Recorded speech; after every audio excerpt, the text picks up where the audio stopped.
Today, we're going to learn the top takeaways after I've interviewed over 100 seven-figure Amazon and e-commerce sellers. All right, ladies and gentlemen, this is Brian Johnson. I am with Canopy Management, and this is part of the Under the Canopy podcast series. Today, I invited Gary Juan on stage here with me today to talk about something that I thought would be cool to help kick off this week. Excellent, Brian. First off, thank you so much for having me on. It's an honor to be here. And today we're going to learn the top takeaways after I've interviewed over 100 seven-figure Amazon and e-commerce sellers. Very good. So now it's not just that you simply just interviewed them, okay? It's more of a case of you came in with your own track record, right? First of all, let me kind of go through and just kind of give a kind of an overview as far as how I know you. And that is you are the founder and of course the host of the Seven Figure Seller Summit, which is coming up soon here. We'll actually talk about that a little bit later on. And then you've actually been selling. So you actually started on eBay in 2005. I think you and I talked about it. Like I started in 2007. You actually started even earlier back in 2005 on eBay. And then both have been selling online ever since, right? Yes. I'll just give you my quick background so everything makes sense.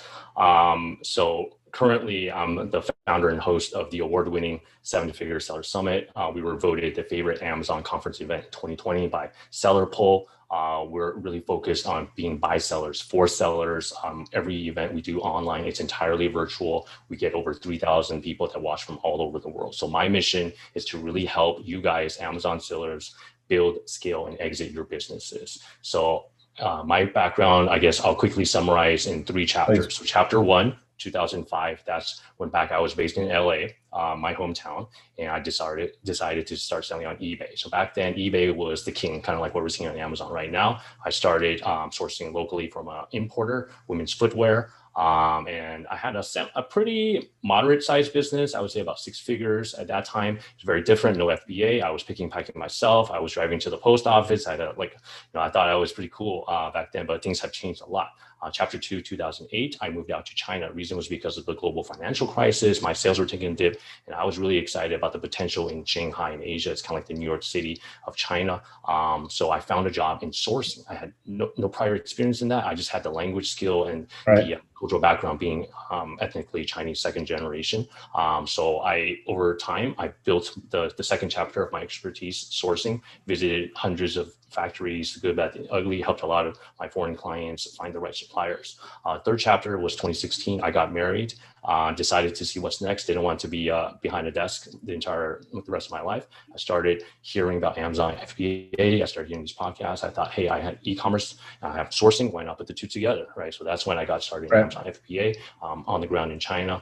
And after that, 2018, I decided to start Seven Figure Seller Summit because my wife and I got pregnant. We couldn't fly out to these in-person conferences. So we started in 2018. So that's the creation story. And this will be our 5th event, Seven Figure Seller Summit, August 16th through the 20th. That is awesome. I know that I'm excited to help with this upcoming event and participate in it. So I'm excited to actually have you back on. So it's a privilege to have you here. All right. So kind of jumping in here. I know that part of the way that it starts your day-to-day outside the Seven Figure Seller Summit is you're essentially, you set up your business so that your goal is to help those Amazon sellers build, scale, and of course exit, which is a very popular thing these days, their businesses through proper education. And I want to say proper because there is plenty of junk out there, and obviously you're taking the time to make sure that you curate you curate the level of expertise that sellers need to know that is working in 2021 that is both accurate and actionable by sellers, right? Yes, I mean, I've been living and breathing this for many years. I've spent hundreds of hours preparing for each event. I try to first off find the right topics.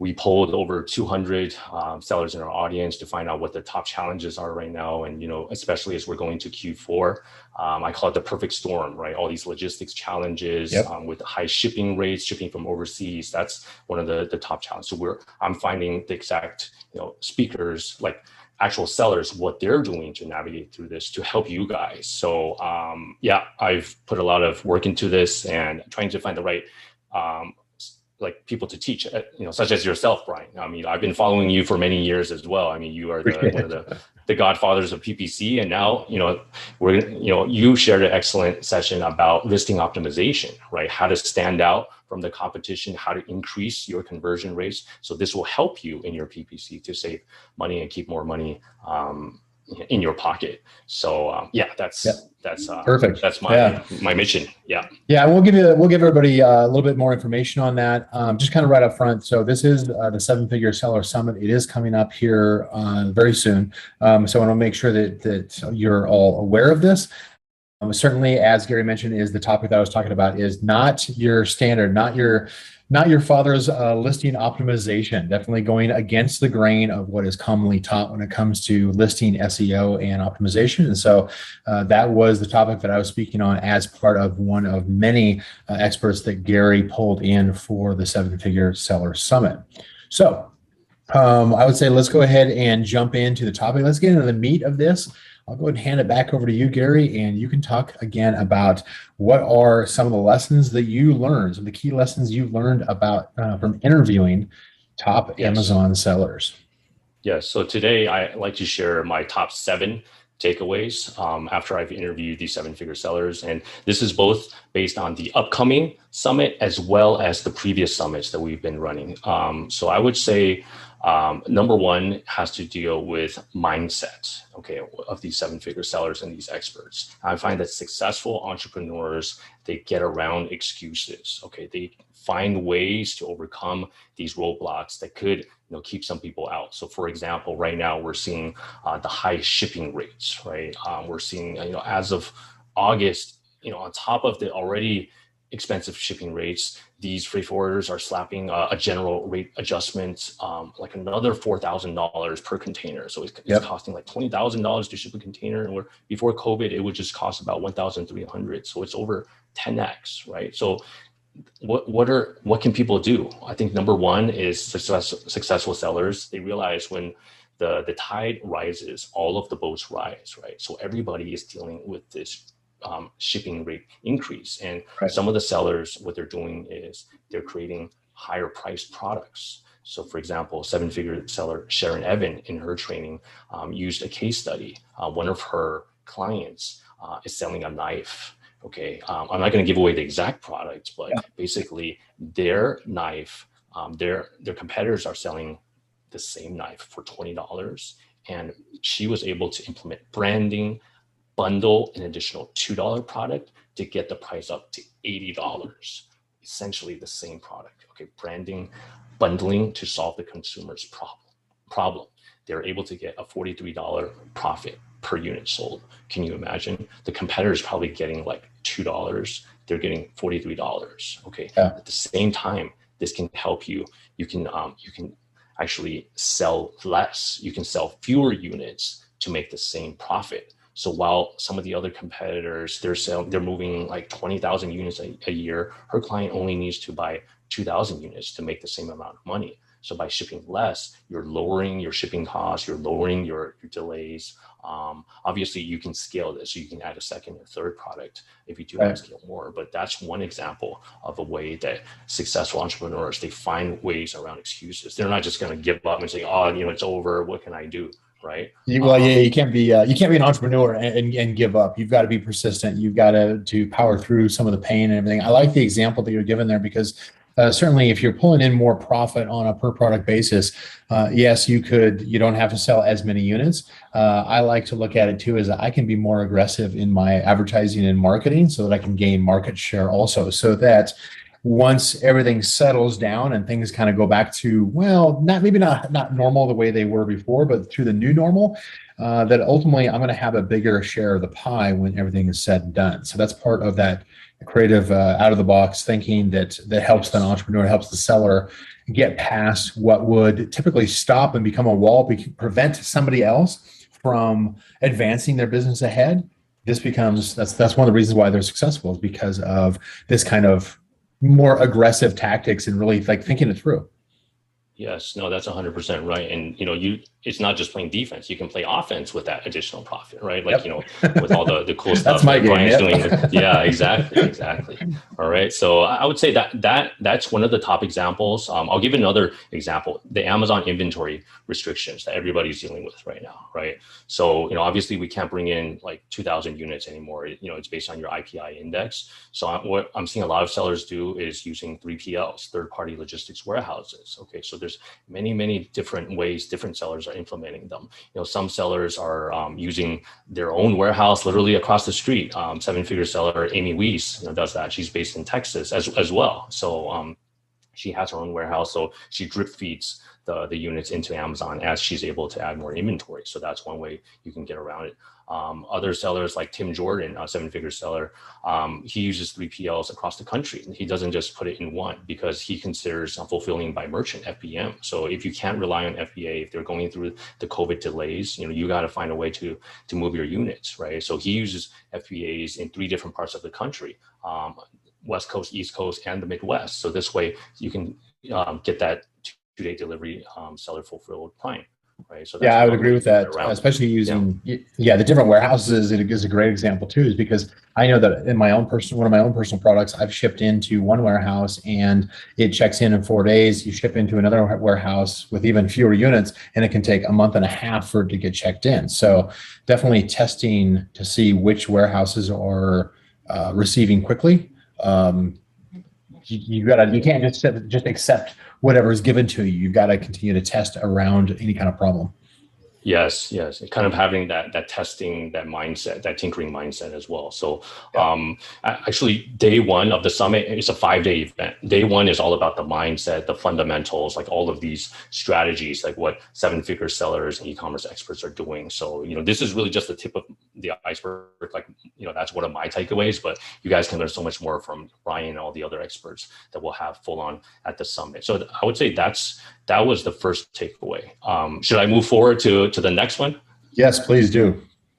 Okay, so number 2 is don't put all your eggs in one basket. Okay, in terms, especially right now, we're still going, ending or going through the pandemic. Nobody knows, right? So things are just changing, accelerating so quickly right now. In terms of products, don't put all your eggs in one basket. It's very risky. I know a lot of sellers do this, and myself, I've been guilty of this as well. Having just one hero product that gets the lion's share of the sales and like some minions kind of just like trickling in, right? That's very risky, and especially from the exit perspective.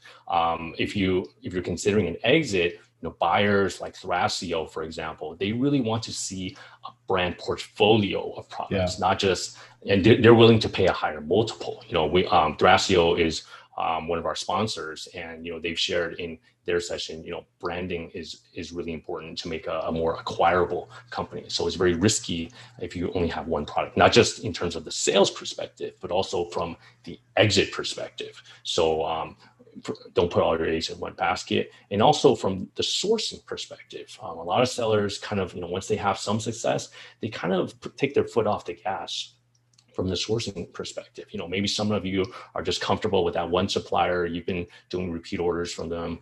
Stuff happens, right? I mean, maybe they're going to get hit with the delay. Maybe the raw material price will go up. Maybe someone gets COVID at the factory and the whole thing has to shut down for a couple of weeks, right? We really have to have a contingency plan. Right. So I've spoken to experts such as Meghala Bhardwaj and Mark Jolly. They're really expert sourcing from India. Obviously India can't replace China, but there's certain products, handmade products, wooden products, certain metal products like this nice mug that I have. You can find this sourcing from India. This way you can diversify your sourcing. So that will help reduce your risk, not putting all your eggs in one basket. That's absolutely great. That is absolutely true, is that you've got, there are multiple options that are out there that other sellers are using for sourcing. If a seller who's going to survive the next year is going to be the one who's going to be like, okay, this maybe is what I had, this is what I got used to, but maybe it's time for me to break out new product. Maybe I need to get new sourcing. Maybe I need to get backup sourcing. Maybe I need to look at other logistics, as you mentioned, different 3PLs. I've got friends here in the San Antonio area, Portland, Oregon, who have their own 3PL warehouses for that very reason. So they have a certain amount of control. Now, not everybody needs to have their own warehouse, right? That's obviously kind of a big elephant to bite into, right? It's more of a case of simply just have the conversations with manufacturers in different countries, suppliers or warehousing in different locations, so that at least you understand if those options make sense for your business. And in some cases, it'll give you a significant competitive advantage because everybody else around you in your product niche has probably gotten complacent and maybe is unsure about where to go next. I typically do not recommend that sellers simply just say, well, I've had some success. I had a hero product and this is my number one selling product. Let me just go ahead and create 5 different colors in that same one. Don't get trapped by that. Make sure that you're looking to see what does the market actually want, and are there various places where I could source this and receive it that are going to work faster than me simply just trying to replicate what was worked in the past for my product business. Yes. No, I agree 100%. And, I think that leads us to the next point, thinking outside the box, especially if someone's selling on Amazon in terms of finding profitable products, it's becoming more and more important to think outside the box because, what was working in 2016 isn't working today, right? So I still see a lot of people, they're starting at the same place as everyone else. They end up at the same place as everyone else. So if you're only relying on a tool to generate product ideas, what may look good right now, 3-4 months down the line, there could be hundreds of. Everybody else use the same tool. Exactly. So to avoid the crowds, I'd like to highlight what several sellers are doing. So some people like Jason Tay, he's a 7-figure seller, and he uses more of a keyword-based approach. So in his training, he really walked through how he came up with a profitable product idea just based on keywords. And he's not starting with just filters, right? And then he's also looking at different variables such as advertising, brand analytics, and brand analytics, and also he looks at the search results page. He looks at the sponsored brands ads, like the headline search ads. Is there an ad that's relevant? If not, hey, that's another green light indicator. He gets further down the page. Is there a sponsored brands video ad that's relevant? If not, that could be another green light indicator. So he's really taking more of a holistic approach rather than just like punching the numbers into a tool.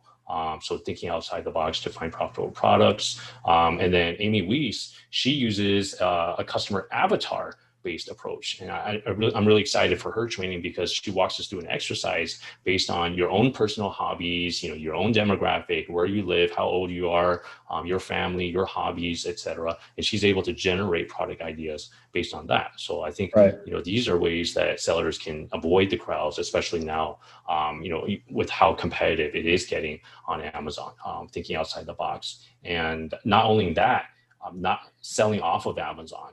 That's another approach that we're seeing a lot of sellers make in terms of, for example, selling on Walmart. I don't know if you saw the news recently, Brian. Walmart actually has become the 2nd largest e-commerce marketplace after Amazon. They overtook eBay recently. They're growing super fast. I think they've been investing heavily. I mean, they started this when they acquired Jet, where they're just like throwing $1 billion at it.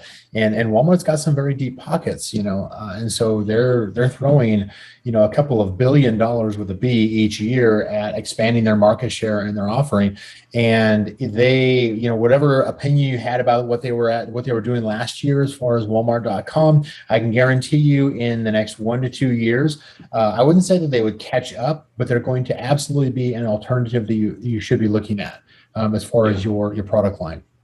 Yeah, absolutely. And, it makes sense to, again, don't put all your eggs in one basket, right? What if it's true. Something happens to your Amazon account, not just one product, not just one supplier, not just one warehouse, but also more than one sales channel as well. Absolutely. Yes, exactly. So we see Walmart up and coming. I wouldn't expect to get rich quick on Walmart. It doesn't have the same volume as Amazon yet, but there's different ways that you can succeed. And we're seeing that Walmart is very much integrated with Google Shopping, Shopify. So if you check out the Google search results, Walmart ads or Walmart results will show up very prominently on Google, actually above Amazon, based on what we're seeing. So I that's another way that you can think outside the box, right? Not just finding your products, but also selling your products, right? Yeah, and absolutely. then if you do, and then, again, keeping the exit in mind. Aggregators, buyers, they like to see diversification, right? So if you do have, sales off of Amazon, whether on Walmart or even international markets, Amazon Europe, for example, that's another boost in your valuation. That's what buyers like to see if you guys are considering an exit. Yeah, let me add to that too, is that, one of the things that I've noticed lately too is the online arbitrage world where they sell from one site to another has definitely grabbed a hold of this and seeing the potential for sites like Walmart. And they're taking advantage of the fact that they can get it from Amazon for, A price and then sell it for B price on Walmart. An example on this is that we recently saw where a client of ours had, they didn't sell the product on Walmart, but they had somebody who was buying their product, reselling it on Walmart for, it was like 2.5 times the price that they were selling it for on Amazon. Now, certainly from back to your valuation consideration, as far as aggregators and companies that acquire both brands and individual products, knowing that you've got control of each of your sales channel, you're not simply just letting others just resell your product. The fact that they know that you've got control of each of those sales channels is going to help with their confidence in making an offer to you for your business when the time is right. Yeah, 100%. Buyers do like to see that. Excellent. And the next point, I think, Brian, it will resonate very well with Brian, is PPC. We're seeing Amazon's becoming more and more a pay-to-play game. We've seen the reports. I mean, Amazon advertising is just huge in the whole online advertising world. They're almost catching up to Facebook ads and Google ads. And in terms of the search results, we're seeing more and more of the Amazon search results on page one at the top of the page being dominated by paid ads, right? You see the headline search, you see the sponsored products, right? So I would say, with the sellers I've spoken with, again, I recommend Brian's training, how to optimize your listing, how to stand out. Brian really walked us through a real life example, right?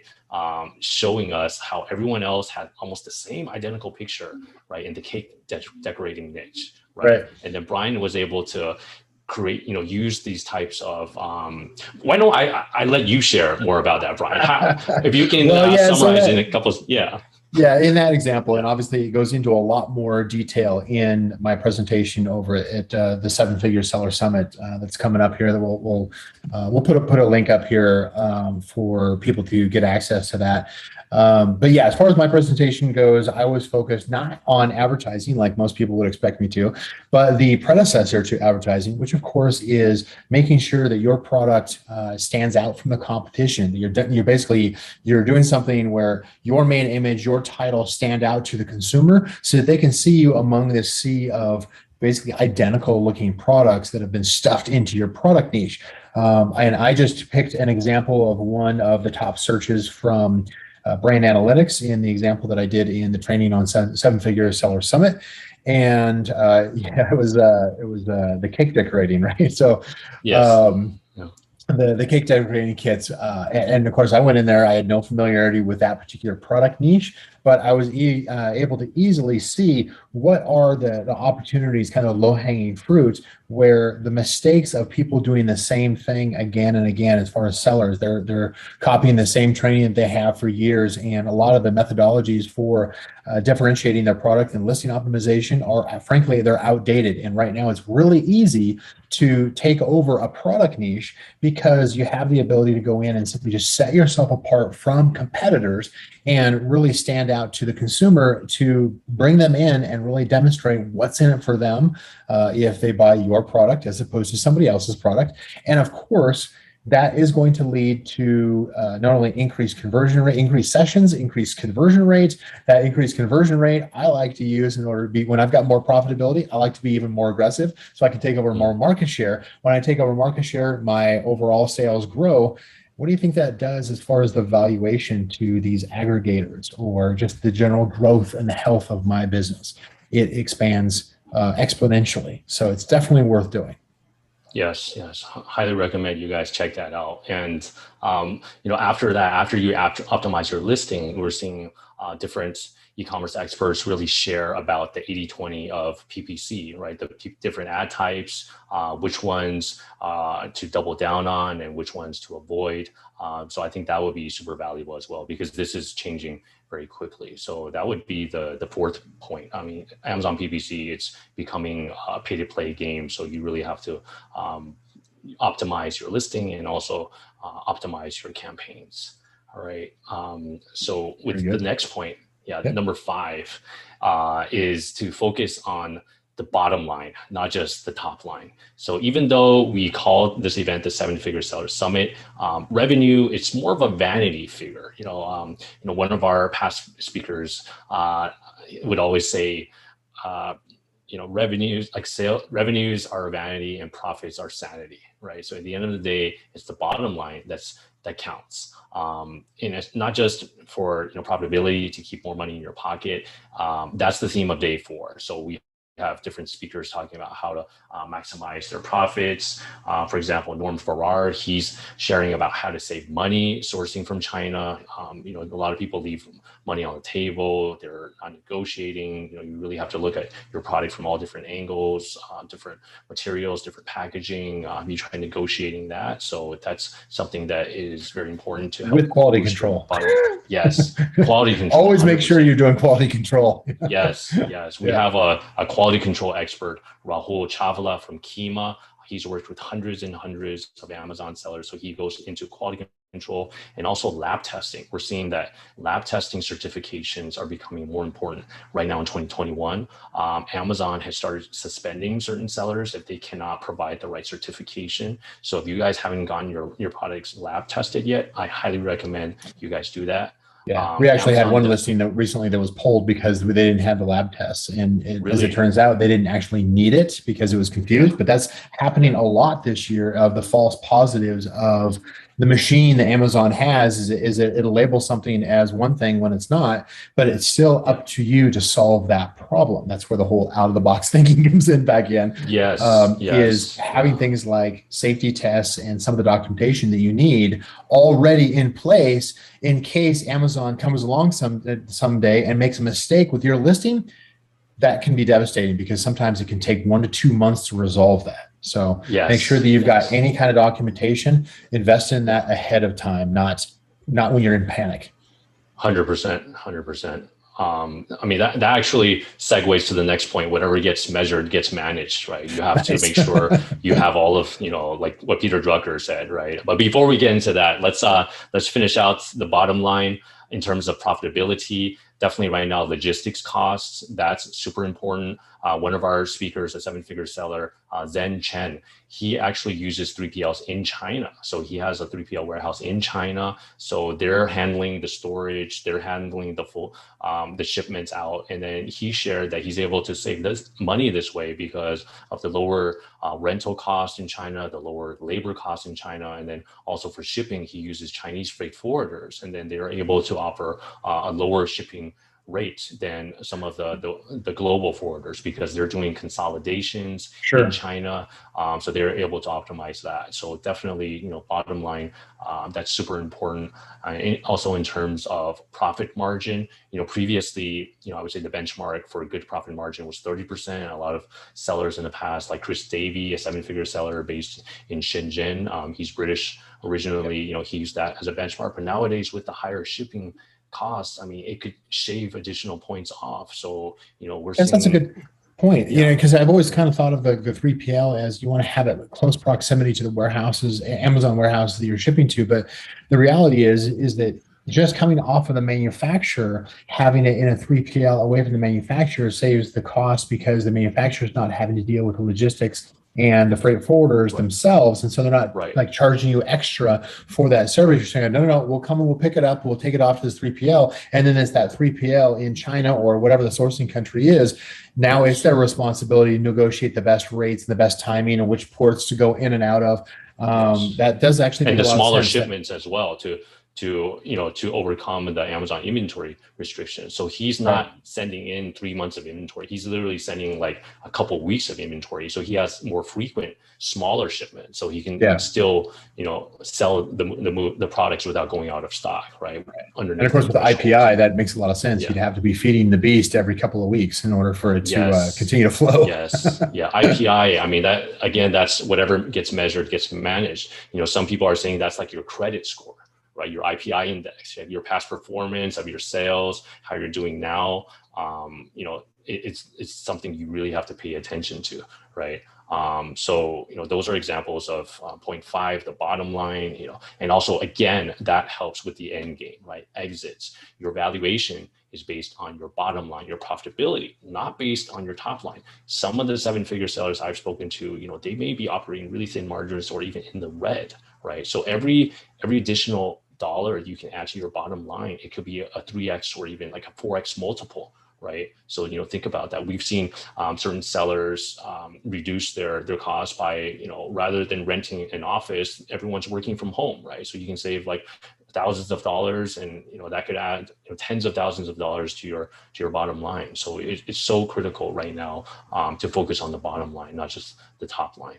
All right, so that's point five, and we're kind of like blending different points now, Brian. Number six is whatever gets measured gets managed, and we talked about some of those indicators, the IPI index. Also, something what I see, recently I polled a group of seven-figure sellers. What was the number one mistake that they had as they scaled their business to seven figures? I'm curious, Brian, what would you guess they replied?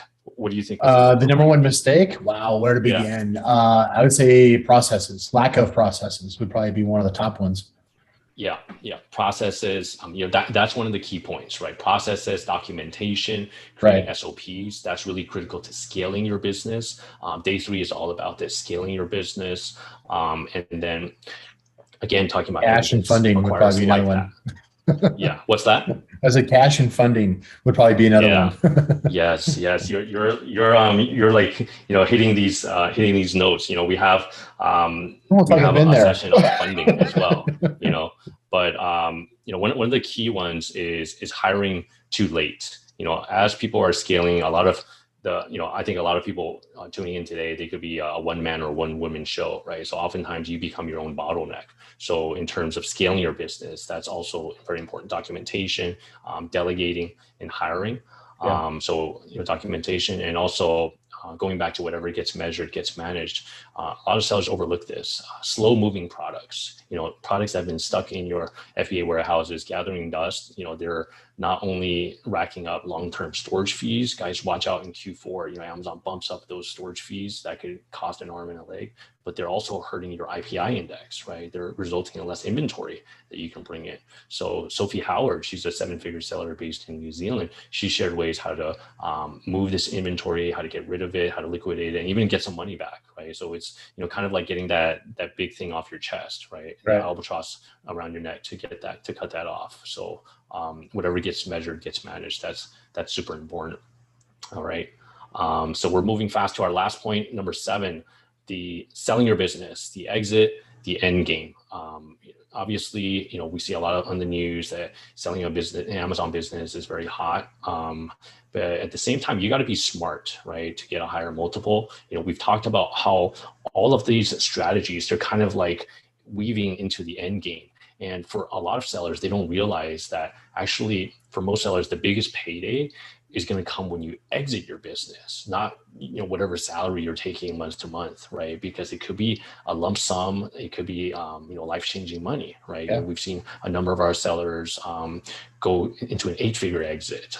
Josh Dietrich, he started his business as a side hustle just a few years ago. And then over time, he was able to build and scale it. So he actually exited 2 businesses. He had an Amazon business and he had a Shopify store. business, and he was able to exit for 8 figures. So if you guys want to learn more about how he did it, I highly recommend you checking out his session. I think one of the keys is planning, right? Having not only all your books in order, but also the documentation, the profitability. Yeah, knowing your numbers well ahead, way before you actually need them, so that you know that you're actually working towards them and you're maintaining them. Because one of the things I know, certainly from the acquisition, we've helped a number of our clients and partners get acquired because through scaling.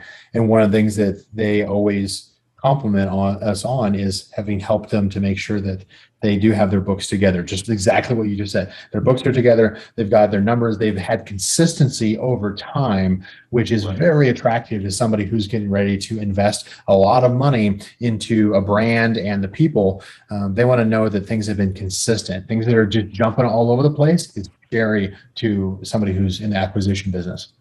That's right. Consistency. They want to see a proven track record.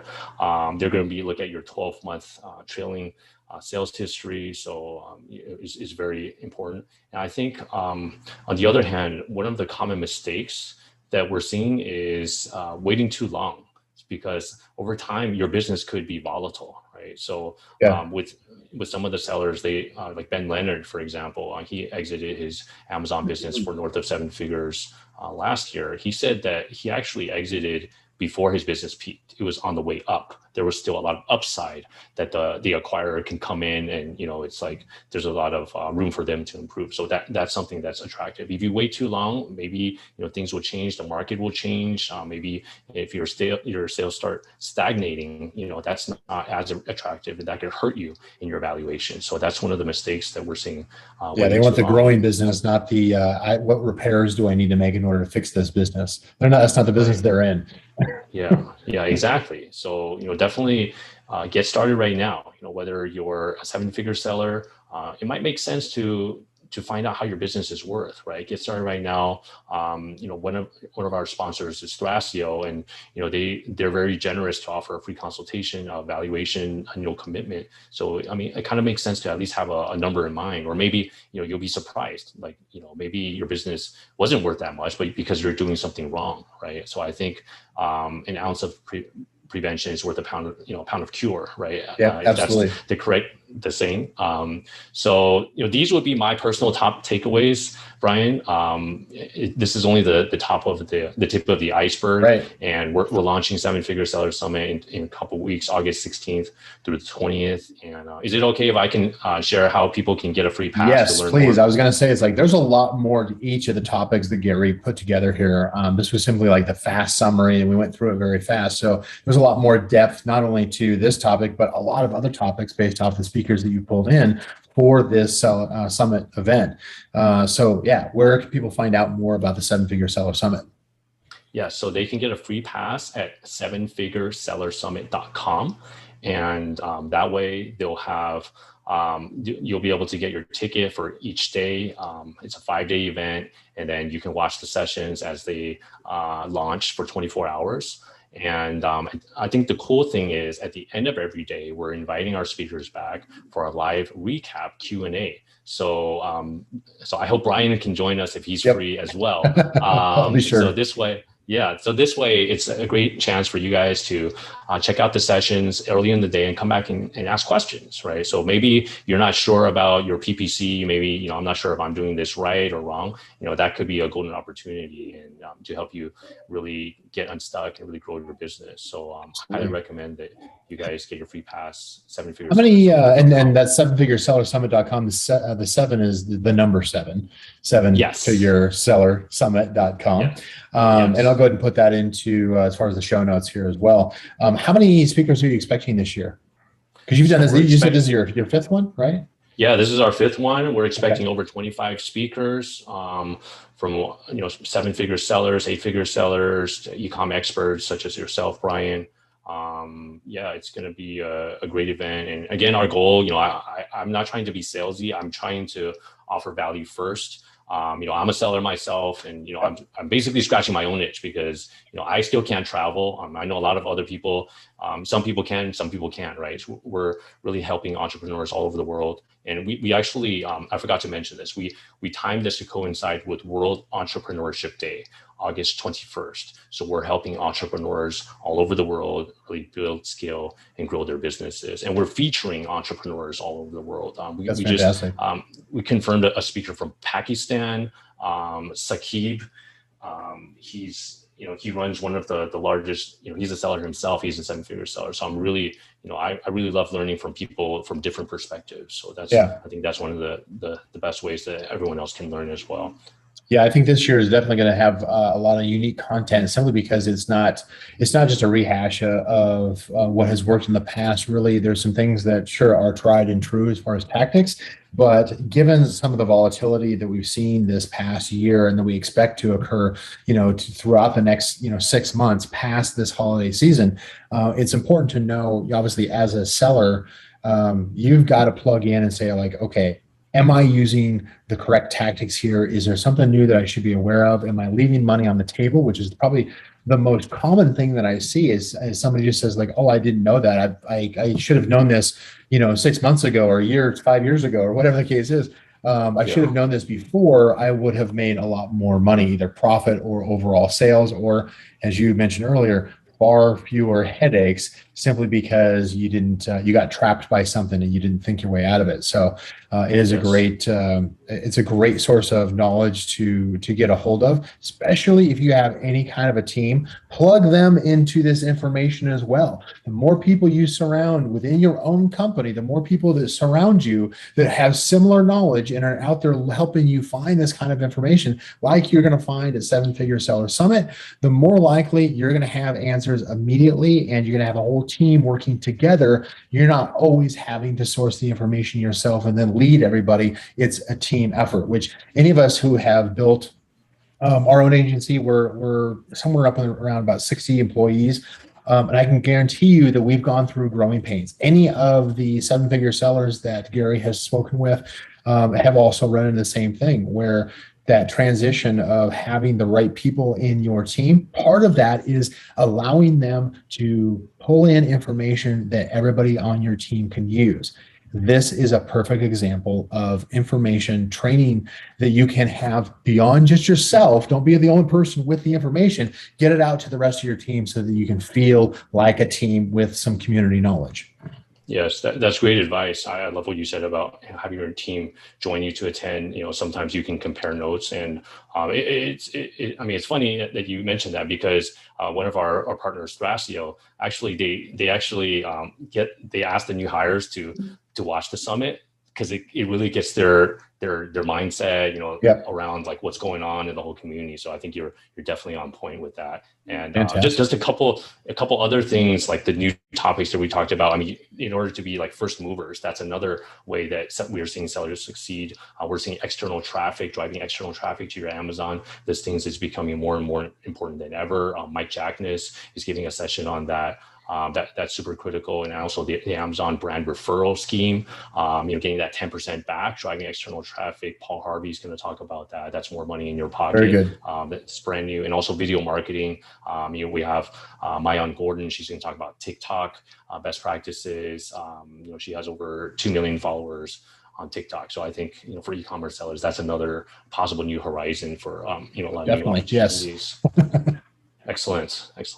Well, good. Yeah. So it sounds like there's a lot more topics and a diverse set of, in other words, you're going to find something. If you attend Seven Figure Seller Summit, you're going to find something that you're going to get value out of, probably multiple things, just based off of what I have gotten to know as far as how Gary goes through and sources the information and interviews everybody who's speaking, and really make sure that the right information is here right now for this event. So well done on this. I'm impressed with what you put together. And can I just add one more thing? When you say find the right information, I've been doing this for a number of years. Based on our community's feedback, we've built different tracks. So if you're an advanced seller, if you're at the 7-figure seller, track, we've actually marked which sessions you should watch that we recommend, right? So, you don't have to like catch the beginner ones. We have an intermediate track, I like, and we also have all levels. So it's kind of like choose your own adventure, So I like that idea. However, I also know that there's plenty of people who are at the advanced level on certain things and the basics on others. And sometimes it's good to go back and remember the basics, go back to the start and just kind of refresh and say, it's like, okay, am I current on everything that's going on right now? Because most of the time, no. No, that's true. It's changing so fast, right? E-com is changing so fast. That's why, we're doing this every 6 months now. I'm really trying to deliver what you guys want. So, awesome. So if you guys have any questions, feel free to reach out to me, 7figuresellersummit.com. I'm on Instagram as well, at Gary Huang 8020. So very good. Yeah, because you're part of 80/20 sourcing is your company as well. Yeah. Yes. So, that was the first company. Yeah. Very good. All right. Well, Gary, thank you very much for being on the show today. Really glad to have you here. Really excited to see what the feedback is. I know I'm excited as far as the topic, of course, that I spoke about, but I look forward to listening to a lot of the other speakers and then join in others who get to participate in the 7-Figure Seller Summit. So 7figuresellersummit.com. Well, obviously, we've said that a few times, so hopefully get out there. And you did say it's like you can get your free ticket, right? If you go out to that site. Yes, you can get your free pass. All you have to do is opt in with your email, and then you'll get all of the free pass info. And every day, once the sessions go live, you'll have 24 hours to watch them.